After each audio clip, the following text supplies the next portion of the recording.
Hello प्यारे बच्चों, आप सभी का बहुत बहुत स्वागत है केबीएस पर। तो आज है 9 सितंबर। तो आज हम देखते हैं आज के करंट अफेयर्स। जिन बच्चों को इसका पीडीएफ चाहिए वो इस नंबर पर 8630 पर जो है अपने आप को रजिस्टर करा लें। आपको एक मैसेज टाइप करना है इसके लिए, सिंपल आपको एक मैसेज लिखना है, I am a new student of KBS. Then आप यहाँ पे ज्वाइन हो जाएंगे, ठीक है। और आपको डेली करंट अफेयर्स मिलते जाएंगे। बात समझ आए? चलिए देखिए। तो अब देखिए पहला क्वेश्चन क्या कह रहा है। पहला क्वेश्चन कह रहा है G20 शिक्षा मंत्रियों की बैठक के संबंध में निम्नलिखित कथनों पर विचार करें। तो G20 जो शिक्षा मंत्रियों की बैठक हुई थी, ठीक है। तो G20 के जितने भी देश हैं, तो अब देखो G20 में 20 देश नहीं आते, यूरोपीय देश सारे आते हैं, ठीक है। यूरोपीय का जो यूरोपीय कंट्री है वो सारी आपकी आती है, ठीक है। तो ये है। तो संकट के समय में शिक्षा की निरंतरता, बिल्कुल सही है। पहला, शिक्षा के अंतर्राष्ट्रीयकरण, ठीक है, बिल्कुल सही है। इंटरनेशनल लेवल पर शिक्षा के बारे में सोचना, ये भी था इसका, इस पर भी विचार किया गया। बाल्यावस्था शिक्षा, बिल्कुल सही। तो फिफ्थ में से आपका राइट आंसर क्या होगा? Option number D, first, second और थर्ड। और बस आपको इतना ही बताना है कि शिक्षा मंत्री भारत में जो है केंद्रीय शिक्षा मंत्री कौन है इस समय? रमेश पोखरियाल निशंक। कौन है? रमेश पोखरियाल निशंक जो है भारत के शिक्षा मंत्री है, केंद्रीय शिक्षा मंत्री। बात समझ आई?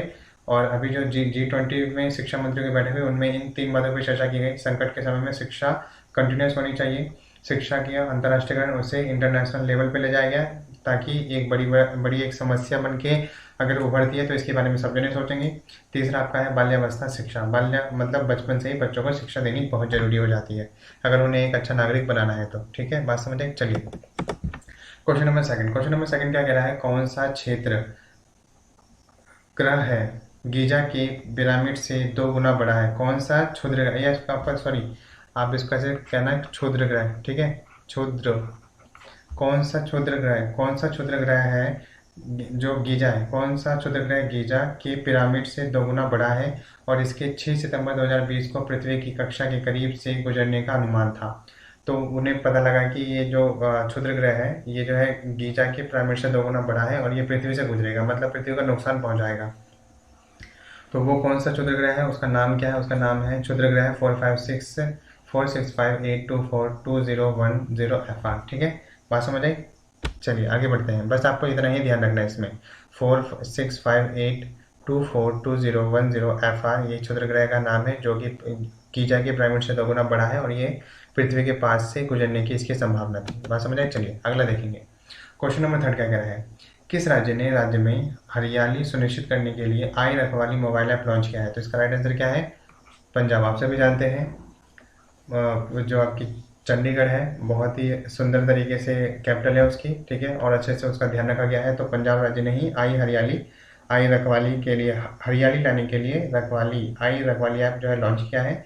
इसके थ्रू क्या किया जाएगा कि सारी इन्फॉर्मेशन वहाँ पे दी जाएगी। अगर कुछ पेड़ों को नुकसान पहुँचा जा रहा है, जंगल काटे जा रहे हैं, ठीक है, बेमतलब के पेड़ों का कटाव किया जा रहा है और पेड़ों को लगाना है, ये सारी बातें जो है इस ऐप पर अवेलेबल रहेगी।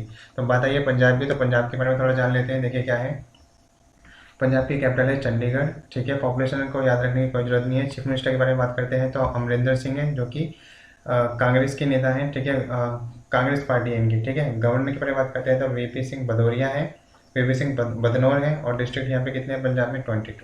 मेरे साथ एक बार फिर बोलेंगे। पंजाब की कैपिटल क्या है? पंजाब की कैपिटल है चंडीगढ़। चीफ मिनिस्टर यहाँ के कौन है? अमरिंदर सिंह है।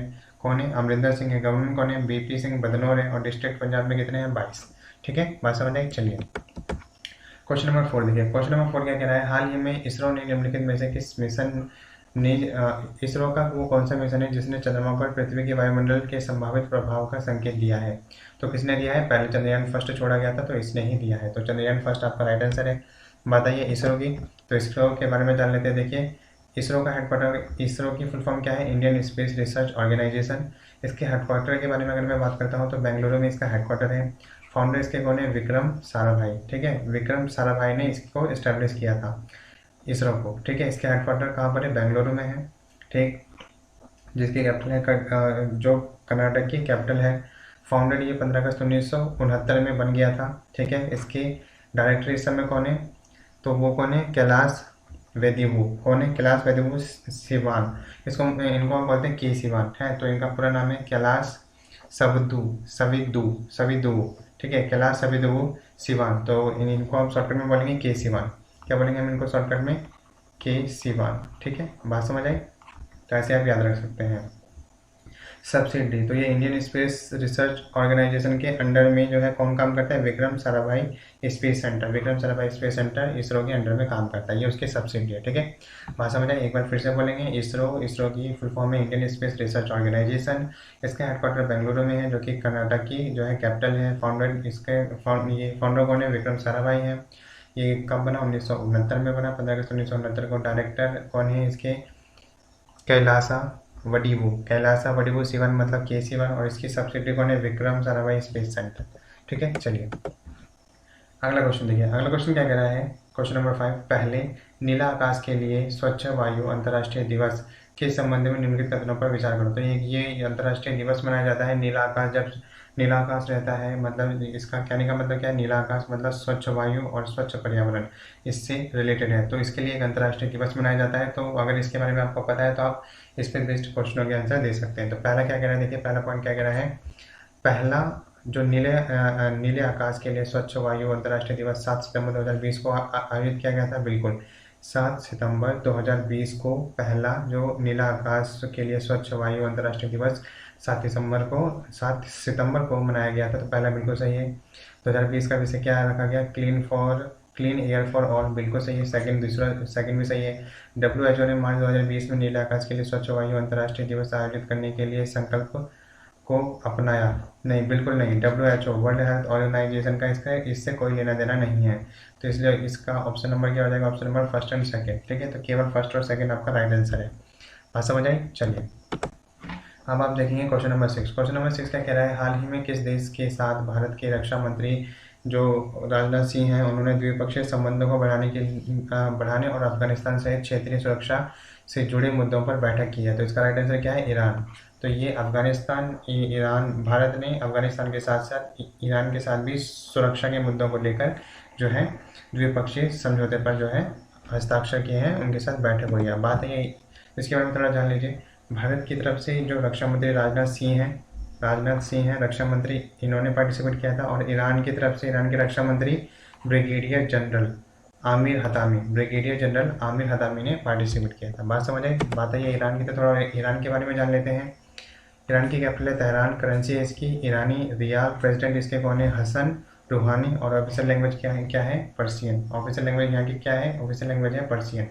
ईरान की कैपिटल क्या है, तेहरान। करेंसी के बारे में बात करते हैं तो ईरानी रियाल। प्रेसिडेंट के बारे में बात करते हैं तो हसन रूहानी। ऑफिशियल लैंग्वेज के बारे में बात करते हैं तो पर्शियन, इसकी ऑफिशियल लैंग्वेज है। बात समझ आई आप सभी को, आगे बढ़े, चलिए अगला क्वेश्चन देखिए। अगला क्वेश्चन क्या कह रहा है, किस राज्य अथवा केंद्र शासित प्रदेशों में बैक टू विलेज अभियान का तीसरा चरण आयोजित किया जाएगा।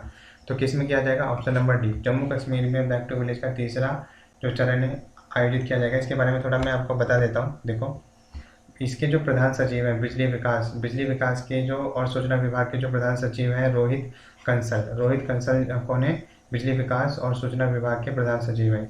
इन्होंने घोषणा की है बैक टू विलेज अभियान का तीसरा चरण इस वर्ष जो है 2 से 12 अक्टूबर तक केंद्र शासित प्रदेश जम्मू कश्मीर में आयोजित किया जाएगा। और पहले चरण में सरकार ने जन समस्याओं को सुना था और मौके पर ही उनको जो है सॉल्व करने की कोशिश जो है करेगी। जो पहला चरण होगा उसमें जो है करेगी नहीं, अच्छा अभी पहला चरण, तीसरा चरण जो है 2 से 12 अक्टूबर के बीच में होगा।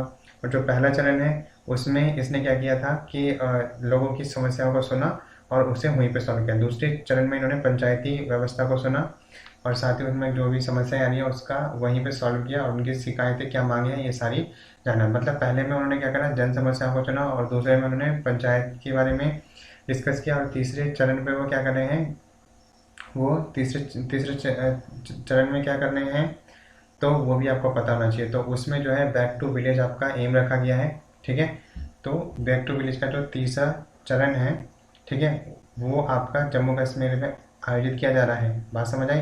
तो वहाँ पर भी इन्हीं सभी समस्याओं पर जो है बात की जाएगी। बात समझ आई। चलिए आगे बढ़ते हैं। बात है जम्मू कश्मीर की, तो थोड़ा सा हम उसके बारे में जान लेते हैं। देखिए, जम्मू कश्मीर में 2 कैपिटल है, एक तो विंटर की है जम्मू और समर की क्या है, श्रीनगर। विंटर की क्या है जम्मू और समर की क्या है श्रीनगर। और इस समय लेफ्टिनेंट जो है गवर्नर जम्मू कश्मीर के कौन है, मनोज सिन्हा। बात समझ आई। चलिए क्वेश्चन नंबर 8 देखिए। आरबीआई के नए दिशा निर्देशों के अनुसार प्राथमिकता प्राप्त क्षेत्र में वित्त के लिए योग्य स्टार्टअप द्वारा प्राप्त अधिकतम राशि क्या होगी? तो आपका राइट आंसर क्या है? ऑप्शन नंबर ए, 50 करोड़ जो है स्टार्टअप के लिए जो है राशि रखी गई है।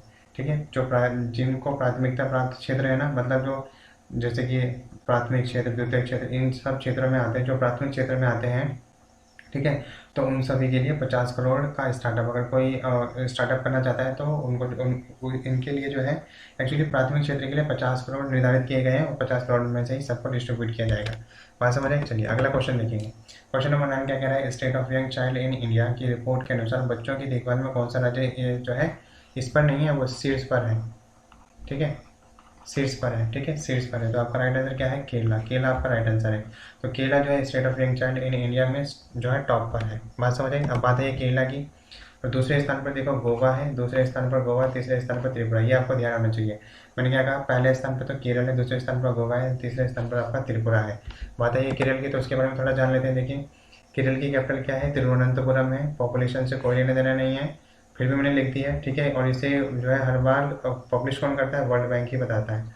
वर्ल्ड बैंक जो है, वर्ल्ड बैंक हमेशा पॉपुलेशन के बारे में बताता है हर स्टेट की और हर कंट्री की। चीफ मिनिस्टर के बारे में बात करते हैं तो पिनराई विजयन जो है चीफ मिनिस्टर है। गवर्नर कौन है? आरिफ मोहम्मद खान। डिस्ट्रिक्ट यहाँ पे कितने हैं? 14। मेरे साथ एक बार फिर बोलेंगे। केरला की कैपिटल क्या है? तिरुवनंतपुरम है। चीफ मिनिस्टर यहाँ के कौन है? चीफ मिनिस्टर हैं पिनराई विजयन। कौन है केरला के? पिनराई विजयन जो है चीफ मिनिस्टर है। और गवर्नर के बारे में बात करते हैं तो आरिफ मोहम्मद खान। और हमेशा पॉपुलेशन को जारी कौन करता है? World bank. इसलिए मैंने ये पॉपुलेशन पॉइंट लिया है ताकि मैं आपको वर्ल्ड बैंक के बारे में बता सकूँ। ठीक है, बात समझ आई? चलिए अब देखते हैं लास्ट पॉइंट है। लास्ट पॉइंट क्या कह रहा है? हाल ही में केशवानंद भारती का निधन हो गया। वह सुप्रीम कोर्ट के निम्नलिखित में से किस ऐतिहासिक फैसले की याचिका करता थे? और वो किस ऐतिहासिक फैसला इसलिए क्योंकि वो इन्होंने सॉल्व कर दिया था। ठीक है, तो इन्होंने देखिए याचिका क्या की थी सुप्रीम कोर्ट से? इन्होंने ये कहा था, ऑप्शन नंबर सी आपका राइट आंसर है। आंसर है क्या है? सर्वोच्च न्यायालय संविधान की बुनियादी संरचना का संरक्षक है। जो सर्वोच्च न्यायालय है उन्होंने ये कहा था कि जो सुप्रीम कोर्ट होता है ना, सर्वोच्च न्यायालय, जो संविधान है हमारे देश का संविधान, उसका जो बुनियादी संरचना है उसका वो संरक्षक है। मतलब उसका बुनियादी जो ढांचा है, जो उसका बेसिक है हमारे संविधान का, उसे कोई अदला बदली नहीं कर सकता है, वो ज्यों का त्यों ही रहेगा। तो इसकी रक्षा कौन करेगा? Supreme court. तो ये याचिका जो है किन्होंने उठाई थी? केशवानंद भारती ने उठाई थी, जिनका अभी निधन हो गया है। ठीक है, तो ये उन्होंने उठाए थे और ये सक्सेसफुल हुई थी। और सक्सेसफुल इसलिए हुई क्योंकि सर्वोच्च न्यायालय ने इस बात को माना कि भाई संविधान का जो बुनियादी संरचना है ना, उसकी जो धर्मनिरपेक्षता, संवादवाद जो भी है, ठीक है, ये सारा कुछ जो है वो इसकी सुरक्षा कौन करेगी? सर्वोच्च न्यायालय करेगी। अगर कोई दिक्कत आती है सर्वोच्च न्यायालय ही देखेगी उस पूरे फैसले को। बात समझे? ठीक है, चलिए अब मैं थोड़ा आपको जो है चैनल के बारे में बता देता हूँ। ये 86 पैसे का तेज रहना, ये व्हाट्सअप नंबर है, ये ग्रुप है। अगर आप इससे जुड़ जाते हैं तो आपको डेली PDF मिल जाएगा यहाँ से। टेलीग्राम चैनल का लिंक आप यहाँ पे देख ही रहे हैं, तो वो आप चाहें तो ज्वाइन कर सकते हैं वहाँ पर। वहाँ भी PDF आपको अवेलेबल रहता है। साथ ही आप हमारे फेसबुक पेज से जुड़ सकते हैं। डेली करंट अफेयर्स के आपको अपलोड किया जाता है। और साथ ही अगर आप देखते हैं तो BSc के स्टूडेंट्स हैं तो प्रैक्टिकल फाइल में लिखने का तरीका और करने का तरीका दोनों अवेलेबल है। उसका लिंक यहाँ पे दे रखा है। बैंकिंग क्लासेस कंटिन्यूस चल रही है। ठीक है, तो आप यहाँ से भी ज्वाइन हो सकते हैं। और साथ ही SSC की क्लासेस भी शुरू कर दी गई हैं। ठीक है, और इसका लिंक अभी मैंने नहीं दिया है, चाहे तो आप जो है चैनल पर जाके देख सकते हैं। बात समझ आई? चलिए, तो यहाँ पे 7वीं 8वीं 9वीं 10वीं के जो लेक्चर्स हैं वो भी अवेलेबल हैं। आपके जो छोटे भाई बहन अगर वो पढ़ना चाहते हैं तो ज़रूर यहाँ से पढ़ सकते हैं। ठीक है, thanks for being with KBS team. अगर कोई क्वारी है या फिर हमारे प्रति सुझाव है तो आप कमेंट बॉक्स में लिख सकते हैं। तो आज के लिए इतना ही दोस्तों, फिर मैं मिलूंगा आपको नेक्स्ट वीडियो में। तब तक के लिए जय हिंद, वंदे मातरम। लगे रहिए और सुबह उठते के साथ अपने लिए एक एम फिक्स करना है और पूरा दिन उस एम को अचीव करने में लगा देना। आपकी लाइफ ऑटोमेटिकली बेहतर होती चली जाएगी। ठीक है, हर दिन आप कुछ नया करने की सोचिए। नया करने का मतलब जो एम सेलेक्ट किया है ना, जितना एम कल था उससे कल बेहतर करना है। ठीक है, इस तरीके से आप अपनी पढ़ाई को जारी कर सकते हैं, जारी रख सकते हैं। बात समझ आई? चलिए।